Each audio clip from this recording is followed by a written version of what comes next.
Imagine a kingdom where every resident carries an invisible identification badge. It is not made of paper, metal, or pixels. It is a chemical pattern on the body. Cross the border with the wrong pattern, and the guards may bite first and ask questions never.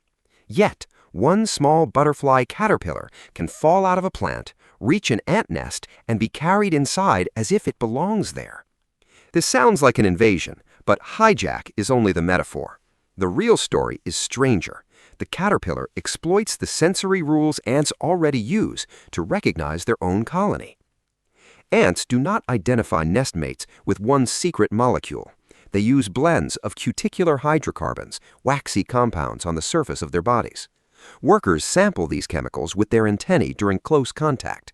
The colony's odor is also maintained and redistributed through touching, grooming, and trophallaxis, the exchange of liquid food between nestmates. This is a powerful identity system, but it is not an unbreakable password. It's a pattern learned and updated by repeated contact, and that gives a social parasite an opening. Our main character is Phengaris rebeli, often called Maculina rebeli in older research. Its primary experimental host here is the ant Myrmica schencki. This pairing is the central system for this story, not a rule for every blue butterfly or every Myrmica ant. For the first part of its life, the caterpillar feeds on a gentian plant. Then, during its final larval stage, it leaves the plant, drops to the ground, and waits. It does not march toward an ant nest like a tiny hunter with a map. A foraging Myrmica worker has to find it. When that happens, the encounter can be remarkably fast. After contact, the worker picks up the caterpillar and transports it directly into the nest, toward the brood chamber. There is no long adoption ceremony, no vote, and no evidence that the ant consciously decides this is one of our babies. The worker is responding to sensory cues, and the result is adoption in the ecological sense. But why is the caterpillar not attacked? Before entry, its surface chemistry can resemble the chemical profile of the host ant brood. This is chemical mimicry. The parasite produces host-like hydrocarbons before the critical inspection. The worker's antennae make contact, the pattern is close enough, and a larva that should be food for ants is instead treated like something to carry home. Getting through the door is only step one. Once inside, the caterpillar's chemical profile can change. It acquires some of the colony's odor and adjusts its surface signature to fit the local nest. This is often described as chemical camouflage, and the distinction matters. Mimicry is the pre-entry resemblance. Camouflage is the post-entry process of blending into the colony environment. The caterpillar has not copied one universal ant smell. It's dealing with a local chemical neighborhood. A surface that works for one host population may work less well for another. The colony's identity is not a single label, it's a moving pattern. Now the outsider is in the brood chamber. The ants care for it, protect it, and feed it through trophallaxis. The caterpillar also produces a secretion that workers drink while it solicits food from them. These rewards may help maintain worker attention and feeding, but the exact causal role of every compound is not completely solved.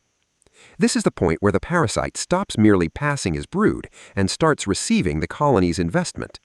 In the studied Phengaris rebeli system, it can obtain roughly 98% of its final biomass inside the nest. Depending on the growth form and population, it may remain there for around 11 or 23 months before pupating and eventually emerging as an adult butterfly. That's an astonishing amount of care for an animal that began on the wrong side of the nest wall. For the host colony, the exchange is not automatically a disaster in every nest. A parasite can be expensive without destroying the entire colony. The measured cost depends on how many caterpillars arrive, how much food is available, and which ants are present. That's why the safest conclusion is comparative. The parasite gains protected resources, while the host loses some of the worker's time, food, and care that could have gone to ant brood. The balance can shift between colonies and environments. It's biology, not a fixed invoice everywhere. But the caterpillar has another credential. It can make sounds. Larvae and pupae of Phengaris rebeli produce stridulatory signals. Some of these signals resemble sounds made by the Myrmica schencki queen. In laboratory playback experiments, pupal sounds elicited protective and attentive responses that were similar to responses caused by queen sounds. This suggests that acoustic mimicry may raise the parasite's social status after it has entered. It does not prove that an ant thinks the caterpillar is literally the queen. We know the ants respond differently to particular vibrations. We do not yet know the exact neural meaning of every sound component to an ant. So, the parasite's entry system has layers. Chemistry helps with the first inspection. Contact with the nest helps it fit the colony's odor. Secretions and feeding interactions help sustain care.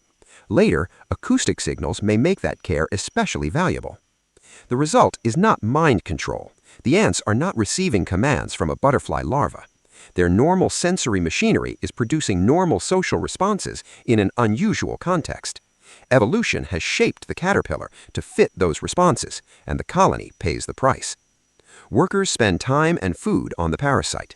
Controlled studies report reduced survival or performance of host workers and brood under some conditions. But there is no single survival rate that applies to every colony. And a laboratory cost should not be turned into a universal claim that every nest collapses. The parasite benefits are clearer: food, protection, shelter, and months of care inside a defended nest. The cost is that this strategy depends on a precise match. Early pickup may happen with non-host ants, but successful integration and survival to adulthood can be much lower. Chemical similarity explains part of this variation, along with colony condition and local adaptation. That's why Myrmica schencki is the main host in this story, not the only possible host everywhere. Host use varies between populations and regions. Evidence from another Phengaris species or from a predatory blue butterfly with a different feeding strategy cannot simply be poured into this system. The caterpillar does not conquer an ant kingdom by force. It passes a sequence of tests built for recognizing brood and then settles into the colony's existing network of care. A chemical resemblance opens the border. A borrowed colony odor helps it remain unnoticed. Food and secretions turn acceptance into dependence. Queen-like sounds may raise its status even further. The kingdom was not hypnotized. Its rules were followed, just in a way that benefits the wrong resident. And that's the real biological mechanism behind this astonishing social parasite.